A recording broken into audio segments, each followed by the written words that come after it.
அமரர் கல்கியின் கள்வனின் காதலி அத்தியாயம் 10 கார்வார் பிள்ளை. திருப்பரங்கோவில் மடம் மிகவும் புராதானமானது, மிக்க செல்வாக்குள்ளது. மடத்துக்கு சொந்தமாக 1000 வேலி நிலமும், மடத்தின் ஆதீனத்தின் கீழ் உள்ள கோவில்களுக்கு 7000-8000 வேலி நிலமும் இருந்தன. இப்போதுள்ள பண்டார சந்நிதிக்கு முந்தியிருந்தவரை பற்றி பலவிதமான வதந்தி உண்டு. ஆனால் இப்போது அப்பதவியை வகித்தவர் ஒழுக்கத்திலும் கல்வியிலும் சிறந்து விளங்கினார்.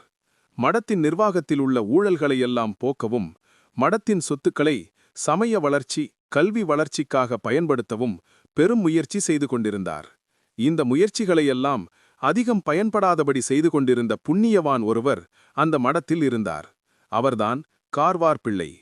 முன்னிருந்த சந்நிதானத்தின் காலத்திலேயே இந்த மனுஷர் வைத்ததே எல்லா விஷயங்களிலும் சட்டமாயிருந்தது. இப்போதும் கூட அவருடைய அதிகாரம்தான் அதிகமாய் சென்று கொண்டிருந்தது. மடத்தின் ஏராளமான சொத்துக்கள் ஒரு தாலுகா பூராவிலும் பரவியிருந்தபடியால் ஏதாவது கோர்ட்டு விவகாரங்கள் நடந்து கொண்டே இருக்கும். கார்வார் பிள்ளைக்கே அந்த விவகாரங்களின் நுட்பங்களெல்லாம் தெரியும். அவர் இல்லையென்றால் மடத்தின் நிர்வாகம் உடனே பலவித சிக்கல்களுக்கு உள்ளாக நேரிடும். ஆதலால் அவர் மேல் அநேக புகார்கள் அவ்வப்போது வந்தபோதிலும் பண்டார சந்நிதி அவரை போகச் சொல்ல முடியாத நிலைமையில் இருந்தார்.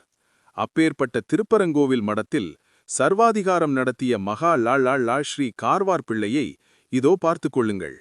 காதில் வைரக்கடுக்கன், கன்னத்திலே புகையிலை குதப்பல், கழுத்திலே சரிகை துப்பட்டா, இடுப்பில் சொருகிய மணிபர்ஸ், நெற்றியில் ஜவ்வாது போட்டு, கைவிரல்கள் எல்லாவற்றிலும் வைர மோதிரம், அப்புறம் தங்கச்சங்கலி கோர்த்த ரிஸ்ட் வாட்ச்.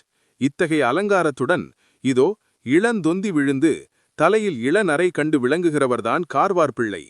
பார்த்தால் சாது மனுஷராய் அப்பாவி போய் தோன்றுகிறார் அல்லவா? ஆனால் எந்த புற்றிலே எந்த பாம்பு இருக்குமோ நமக்கென்ன தெரியும்? பார்த்து கொண்டே இருங்கள். முத்தையா, இங்கே வா என்று கார்வார் பிள்ளை கூப்பிட்டதும் கொஞ்ச தூரத்தில் கீழே மேஜை பெட்டியின் முன்னால் உட்கார்ந்து எழுதிக் கொண்டிருந்த முத்தையன் எழுந்து வந்து பணிவுடன் நின்றான். வேலம்பாடி கிராமத்திலிருந்து பகுதிப் பணம் வரவில்லை. நீ உடனே போய் காரியஸ்தனை பிடித்து எத்தனை நேரமானாலும் இருந்து வாங்கிக் கொண்டு வா, வெறுங்கையுடன் வரக்கூடாது என்றார்.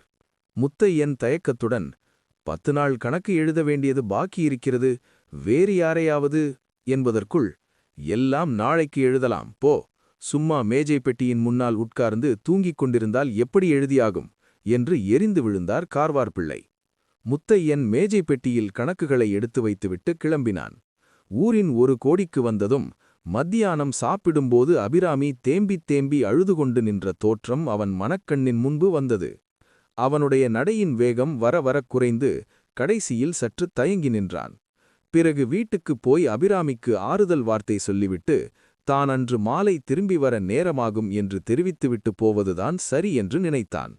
அவ்வாறே தீர்மானித்து தன்னுடைய வீடு இருந்த வீதியை நோக்கிச் சென்றான். சற்று நேரத்துக்கெல்லாம் வீட்டின் வாசலை அடைந்தான்.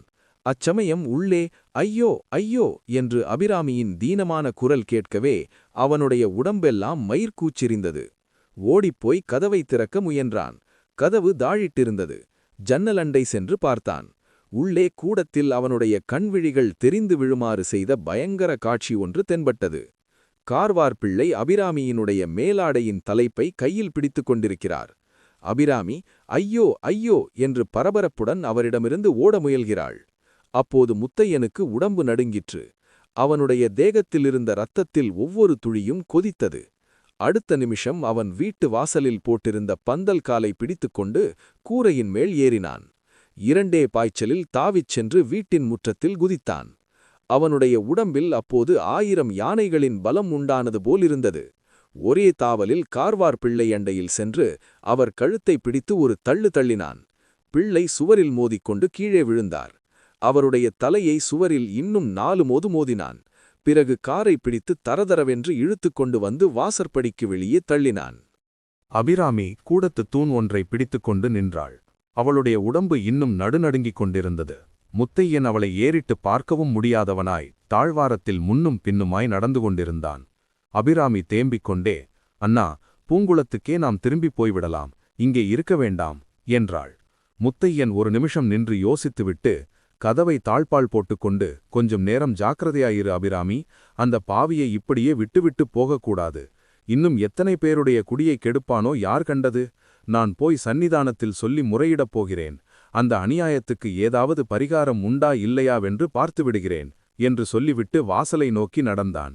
அபிராமி ஓடி வந்து அவனைக் கட்டிக்கொண்டு, அண்ணா, என்னை தனியாக விட்டுவிட்டு போகாதே என்றாள். முத்தையன், இந்த ஒரு தடவை மட்டும் போய் வருகிறேன், தடை சொல்லாதே, அப்புறம் உன்னை விட்டு பிரிகிறதே இல்லை, நாளைக்கே பூங்குளத்துக்குப் போய்விடுவோம் என்றான். பிறகு அவளிடமிருந்து விடுவித்துக் கொண்டு அன்புடன் அவளுடைய முதுகில் தட்டிக் கொடுத்து, சற்று நேரம் பல்லை கடித்துக் கொண்டிரு அபிராமி, இதோ ஒரு நிமிஷத்தில் திரும்பி வந்து விடுகிறேன் என்று சொல்லிவிட்டு வெளியே சென்றான். அபிராமி, துர்பாக்கிய அபிராமி, உன் அண்ணன் ஒரு நிமிஷத்தில் திரும்பி வருவான் என்று எண்ணிக்கொண்டு இராதே. அவன் திரும்பி வரவே மாட்டான். இனிமேல் பகவான்தான் உனக்கு துணை. அடுத்த அத்தியாயத்தில் சந்திப்போம்.